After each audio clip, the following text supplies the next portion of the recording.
Shunday ekan, tarix bilan bog'langan holda tarixchini, muarrixni o'zi so'z aytsa yarashadigan jihati bor. Men mamnuniyat bilan tarix fanlari doktor professor Abdulahad aka Xo'jayevni taklif etsam. Mana hozir juda yaxshi gaplarni eshitdik, tanishtirildi. Men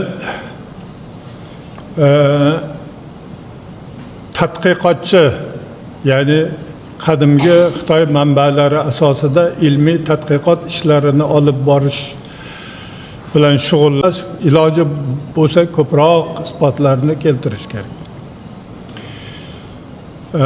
Shuning uchun bugungi asar tarixni oddiy, hamma tushunadigan tilda bayon etib o'quvchilarga taqdim qilish bu juda muhim masala. Endi biz undoq qila olmaymiz, chunki bizga qo'yilgan vazifa boshqa. Bizning yozgan asarlarimizni sal mutaxassis bo'lmasa tushunishi biroz qiyinroq bo'ladi, zerikarlik bo'lishi mumkin, chunki o'ta ko'proq bitta xulosa aytiladi, uning qator isbotlarini keltirish kerak manbada. Shuning uchun bu biroz oddiy o'quvchilarga zerikarlik bo'lishi mumkin. Shu nuqtai nazardan tarixiy shaxslarni, ayniqsa yirik tariximiz uchun, o'tmishimiz uchun muhim bo'lgan tarixiy voqealarni hammaga yetkazish, ong saviyasiga chuqur o'rnatish uchun badiiy tarixiy asarlar juda muhim. Shu nuqtai nazardan bugungi asar, yana bir marta aytaman, o'zining ahamiyati katta. Endi qabillarni birlik keltiradi. Mana shu paytda turkiylarni endi yozma manbaga asoslanganda, albatta yozma manbalar eng ko'pi bilan 5000 yillik tarixga ega. Lekin bu turkiylar 5000 yil oldin bo'lganmi, yo'qmi degan savol ustida turli fikrlar bor. Turkiylar undan ham oldin juda qadimgi zamonlarga borib taqaladi. Buni Taklimagon cho'li atrofida shu Tangritog'ga yaqin, Sharqiy Tangritog'ga yaqin joylarda topilgan 5-6 ming yillik odamlarning, ancha madaniylashgan odamlarning qiyofa jasadlaridan buni ko'rib ola olishimiz mumkin. Va shu nuqtai nazardan demak Botir Tangriqut hozirgi Pekin shahrining atrofi Koreya yarim oroligacha, Boxay dengizi qirg'oqlarigacha sharq tomonda. G'arb tomonda O'rta Yer dengizi va Qora dengiz bo'ylarigacha bo'lgan joylarida tarqalib yashagan hamma qabilalarning o'zining nomlari bor. Mening kitoblarimda uni qadimgi o'qilishi, hozirgi o'qilishi, qaysi joyda joylashganligini ko'rsatib o'tganman. Endi mana shunday tarqoq holatda bular ko'p marta birlashgan, ko'p marta parchalanib ketgan. Birlashgan tarixiy nuqtai nazardan ham xalqlarning, Turkiya xalqlarining birligi nuqtai nazardan ham istiqbol uchun juda yaxshi, ijobiy javob beradigan bir asar deb qarasi bo'ladi deb hisoblayman. Tabriklayman yana bir. Yana bir bor sog' bo'ling, omon bo'ling. Mana shundoq asosli fikrlaringiz bilan albatta hammamizni xushnud etdingiz. Talaba yoshlar, ayniqsa bilimga chanqoq yoshlar diqqat bilan eshitishni aytmoqchiman. Adhambek Alimbekov, filologiya fanlari nomzodi, professor, ustoz, marhamat.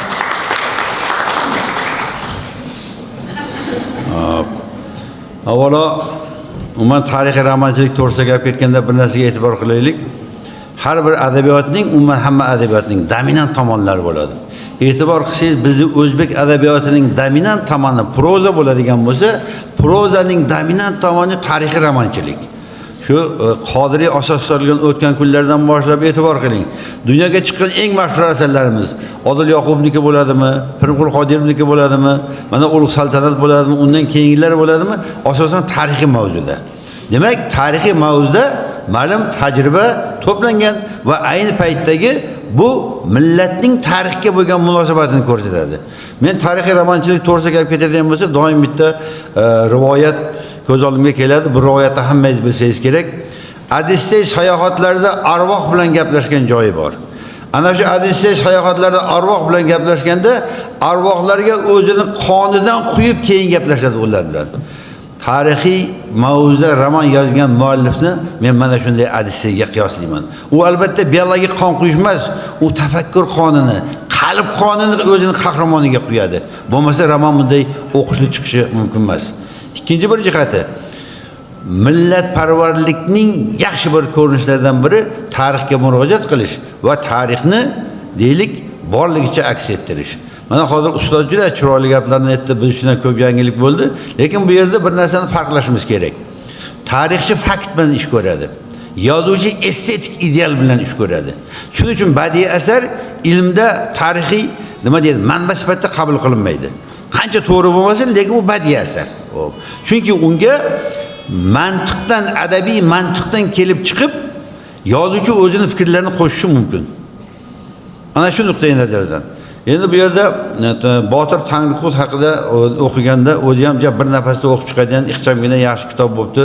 Undan sal avvalroq Bilka Xoqon romanini o'qigandik. Endi zamonaviy mavzudagi kitoblar to'g'risida gap bo'lishi mumkin emas.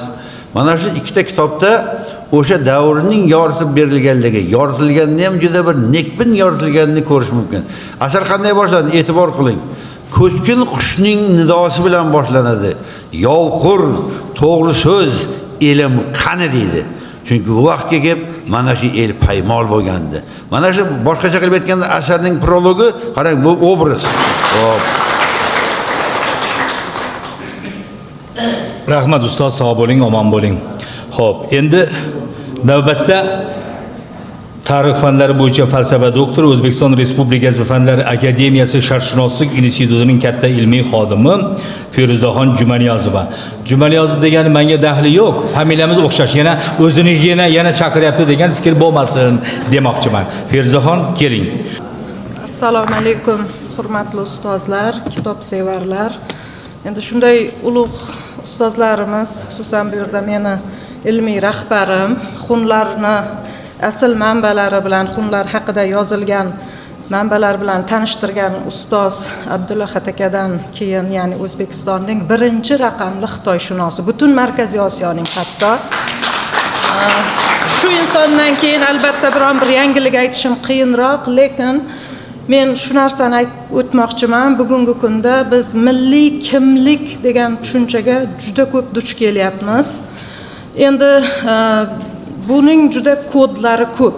Ya'ni bulardan birinchisi bu milliy qahramonlar hisoblanadi. Va tarix, bu global tarix, butun bashariyatga tegishli, lekin uning ichida o'zingniki bo'lgan qiymatlar bor. Shu bugungacha masalan biz Eron mifologiyasidan Rustamni qahramon qilib yoki bo'lmasa fransuzlardan Janna d'Arkni, endi ular sanab o'tsak ko'p. Lekin uning ichida haqiqatdan jonimizga, qonimizga yaqin insonlar bor edi, ular shu kungacha unutilib kelayotgandi. Bulardan biri mana shu xunlar. Mendan mavzu so'raganda men shunaqa mavzu berdim, xunlar fenomeni va Botir Tangriqut debdi. Haqiqatdan bu xalqni umuman pro-turkiy tarix, ya'ni turkiylardan bir muncha oldingi bo'lgan tarixga, aslida bular o'shaning o'zagi, qo'shgan hissalari nihoyatda kattada. Masalan, Eron mifologiyasida bosh obrazga aylangan Shohnomadagi Afrosiyob bir tomon bo'lsa, Xitoyni zir titratib turgan mana shu Botir Tangriqut, Mode, Maudun Shanyoy ismlari juda ko'p. Shu inson juda asrlarga o'zini qoldirgan. Masalan, biz Afrosiyobni ko'ramiz, hatto yaqin tarix Rashididdin, endi bu davrlar bilan taqqoslaydigan bo'lsak, yoki bo'lmasa Abulg'ozi Bahodirxonda ham eshitamiz-ku deysiz. Yo'q, bu inson ham Botir Tangriqut ham O'g'izxon misolida, mana ustoz Alimbekov domla aytib o'tdilar. O'g'izxon degan otga o'zgarib, u ham ancha davrgacha bizgacha yetib kelganda, ya'ni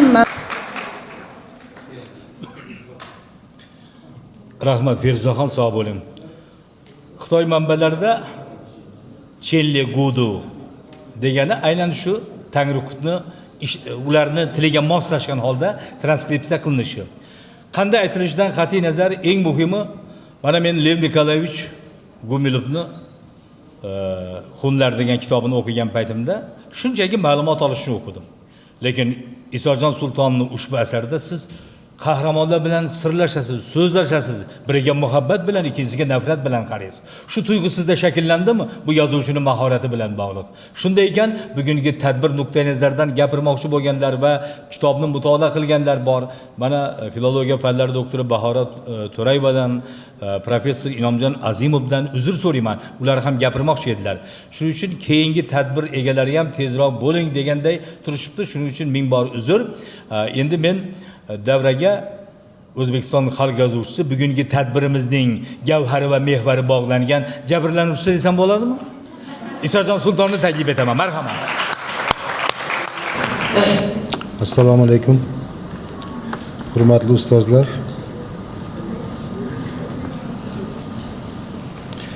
Men bir qalamkor sifatida avvalo bu tashrif buyurganingizdan juda baxtiyorman. Xususan ulug' ustozlarimiz Feruza Jumoni yozib o'rgatdilar. Bu dunyodagi sanoqli olimlardan biri Abdulahad aka Xo'jayev. Abdulahad aka eslasangiz bundan bir 7-8 yil oldin ishxonangizga borgan edim. Kitoblaringizdan bergan edingiz. Va menga bitta juda qimmatli bir xarita berganlar. Yeramizdan oldingi 4-6 asrda xalqlarda buyuk ko'chish xaritasi va qaysi ulus qayerdan ko'chib ketganligi haqidagi bir xaritani ham bergandilar. Mana o'shanda gaplashgandek, shunda hozir shu birni Xolida bir meva berdi, yaxshimi yomonmi? Sizga juda ham katta rahmat. Sizni shu qilgan mehnatlaringiz, zahmatlaringiz, butun umringizni bag'ishladingiz bu ishga va ular mana hozir o'zini mevalarini mana shunday badiiy asarlar, tadqiqotlar, yangi izlanishlar sifatida davom etib mevasini berib kelyapti. Umringiz uzoq bo'lsin, Xudoyim salomat saqlasin sizni. Muhammad Ali aka romanchiligimizda hozir otasi. Men bu kishiga hazillashaman shayx deb. Bugun ham aytdim, shayx duo berar ekanlarmi? Albatta endi bu ozgina nima qilib sal ko'ngilga yaqin olib aytilgan gap. Lekin mana bu kishini ham kelib bu kishilarning duolarini olish menga nasib qilganidan benihoya xursandman. Boshqa buni Adhambek aka Alimbekov katta olim yoki katta shoir, davlat arbobi, Minhojiddin Mirzo, Abdulla aka Vaqshvoriy bu yerda o'tiribdilar. El sevgan shoir Bobur Bobomurod, O'zbekistonda xizmat o'tgan madaniyat xodimi, Muhiddin Abdusamad, talantli, iste'dodli katta shoirimiz, filologiya fanlari doktori, professor Alisher Navoiydagi nomidagi O'zbek Tili va adabiyoti universitetining prorektori, Davlat til markazining rahbari mana Inomjon akam bu yerda, Rahimjon Jumaniyozovni shaxsan o'zlari qatnashyaptilar. Qarsak chalvaringiz. Lekin bulardan tashqari men kelganlaringizdan xursandman. Bu yoqda Marhabo Qo'chvorova, Turkiy dunyodagi nomi tanilib qolgan olimlarimizdan Gulnoz Sattorova, bu yerda shoirlarimiz bor, yozuvchilarimiz. Bittalab sanasam, sekin-sekin nariyoqqa o'tib borganimizcha ancha vaqt ketib qoladi. Hammangizdan juda ham minnatdorman. Qolaversa, meni oilam haqida gap bo'ldi. Bu yerda albatta Minhojiddin chiroyli lutf bilan gapirdilar. Bu yerda meni oila a'zolarim shu yerda va har doim bitta narsani aytsam, balki yoshlarimiz sizlarga ijodkor bir oila qurish nasib qilsa sizlarga. Shu yerda derazani oldida ozgina bo'sh yer bor edi. Shunga gullar ekib, har xil nimalar qo'yib, mana shu kunlarda bo'lgan voqea, bu tinchlikmi? Bu yerga soya quyosh kam tushadi desam, shu qaraganda kayfiyatingiz ko'tarilib, ilhomingiz jo'shsin deb shu gulzor qilib qo'ydi. Rahmat dedim. U yoqda qon to'kilib yotibdi asarda. Urush davom etyapti. Bilga Xoqon ketdi nimaga Botir Tangriqut Gavuzning qo'shiniga qarab 320 ming kishilik qo'shin bilan. Endi undan chiqib sal gullarga qarab bu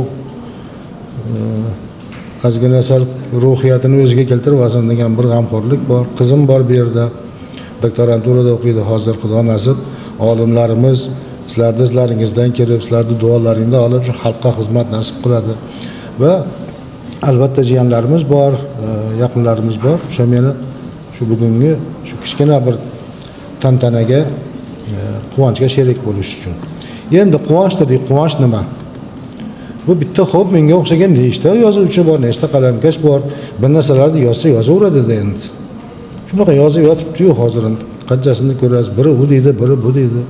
Hammasini o'ziga yarasha bir rizqi bor, bergan Xudo bergan nasibasi bor. Shu aytdimki, mana shu asar boshidagi gap aytildi. To'g'ri so'z, ilm qani meni? Qani u doğruqli il? Ba'zan hayolimga shu kelib qoladi, mana shu ko'chalarda yursam. Yoki ijtimoiy tarmoqda ham ba'zan qarab tursam. Qani bu doğruğu jahonda titratgan el, to'g'riligi bilan dunyoga dong'i ketgan el, adolati bilan dunyoga dong'i ketgan el, otasini izzatlaydigan el, onasini boshida ko'taradigan el, farzandiga jonini beradigan el. Agar maqtasak hamma tomonlama fazilatga to'ramiz u. Qani bu el degan bir o'ylar ba'zan kelib qolardi. Keyin qarab, albatta bu vaqti bilan goh badbin, goh nekbin o'ylar kelib tursa-da, 2200 yil oldingi voqea ekan bu. 2200 yil ichida bu xalqqa hech narsa zug'umini o'tkazib yo'q qila olmabdi.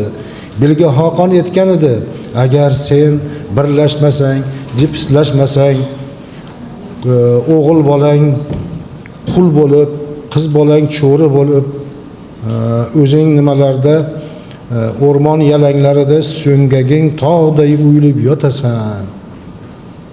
Shunday bo'lmasligi uchun birlashgan deb aytgan gaplari bor edi. Bu xalq birlashibdi. Bu xalq o'shaning uchun ham qanchadan qancha zug'um bo'ldi, boshiga ne kunlar kelmadi.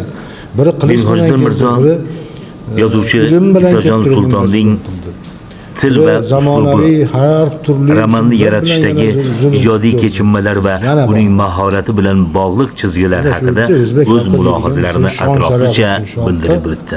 Har turli turtishlanishlarga qarab ba'zan nima bo'ldi yoki bu o'zbekka nima bo'ldi deganimiz bilan ildizi shunaqa kuchli ekanki, mana gap shunday ekan, 2200 yildan beri hech narsa bo'lmadi.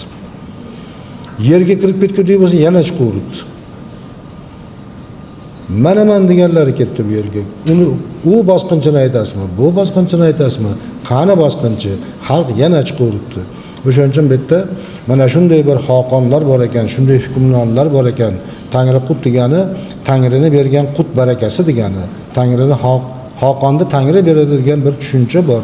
O'shalar bo'yi shunday bir orasidan yetishib chiqadigan mana shunday mard o'g'lonlari bo'ladigan bo'lsa, bu xalq bundan keyin ham yashaydi. 2200 yil nima bo'pti? 200 ming yil yashaydi, 2 million yil yashaydi. Xudo qancha umr bergan bo'lsa, shuncha yashaydi deya olamiz. Shuni bir qancha vaqtlar o'tgan bo'lsa, bularni yashirinib yotgan bir javohirga, bir xazinaga duch kelib qoldim. U qo'limdan kelgancha shuni bir kitob qilib qo'yay dedim. Agarki bu o'quvchilarga ma'qul bo'lib qolsa, Alisher Navoiy Hazrati aytadilar, agar meni yozganlarimni mahbubul qulubda aytadilar, yozganlarimga o'qiganlar-ku, ularga ma'qul bo'lsa bu deydi, o'quvchilarimga deydi, lutf ila yo Rabbki borin afv qil deydi. Meni asarlarimda o'qiganlarni, Parvardigor, sen unga lutf qilgin-da, borini afv qilgin. Lutf ila yo Rabbki borin afv qil, nomai a'molidan ham mahv qil deydi. Hatto sen shunchalik qilginki, sen ularni bori yo'q xatolarma boda bo'ladigan bo'lsa, afv qilgani qolmasdan nomai a'molini mujrib tashlagan toki esdan chiqib ketsin mana degan duo qiladi. Hazratdan ortiq bir narsa deya olmaymiz, lekin meni ham shu tilaklarim, istaklarim shundan iborat. Hammangizga katta rahmat. Bu yozuvchi kim edi? Agar yozuvchini yozganini birov o'qimasa, birov baho bermasa, uni yozgani qayerga borardi? Hammangizni, yoshlarimiz, qizlarimiz, o'g'illarimiz, ulug'larimiz, kattalarimiz, hammalaringizga boringizga shukr. Sizlar boringiz uchun biz shu arzimagan bir kichik bir xizmatda davom etish nasib qilsin. Yaxshi kunlarda birgalikda ko'rishish nasib qilsin. Doim sog' bo'linglar.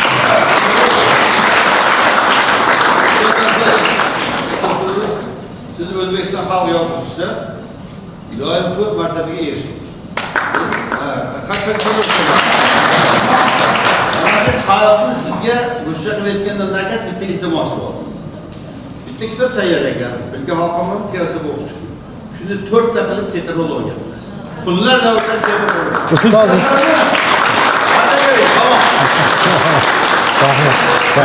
Rahmat. Kul degan ham roman bo'ladigan bo'ladi, xudo xolasa. Barakalloh, rahmat. Tarixni tilga kirgizish bobida harakatingiz bardavom bo'lsin. Atqanbek aka juda o'rinli ta'kidladingiz, tetralogiya bo'lsin, haqiqatda buni tayyorlab, xudo xolasa yana taqdimotlarda birga bo'laylik. Meni studiyam jarayonni tasvirga olyapti. Kimdir gapira olmadim, men gapirishim kerak edi deydiganlar bo'lsa kelib yozib olamiz. Mana marhamat kerakda. Bugun taqdimoti bo'lib o'tayotgan Isajon Sultonning Botir Tangriqut romani tarixiy voqelik, badiiy tafakkur orqali qayta yaratilgan asar sifatida qadimgi turkiy dunyo ruhini ifodalaydi. Muallif davlatchilik, hokimiyat, milliy birlik g'oyalarini asosiy muammo sifatida talqin qilgan. Xunlar davlatining hukmdori Botir Tangriqut Mode Shanyuy obrazi badiiy gavdalantirilgan.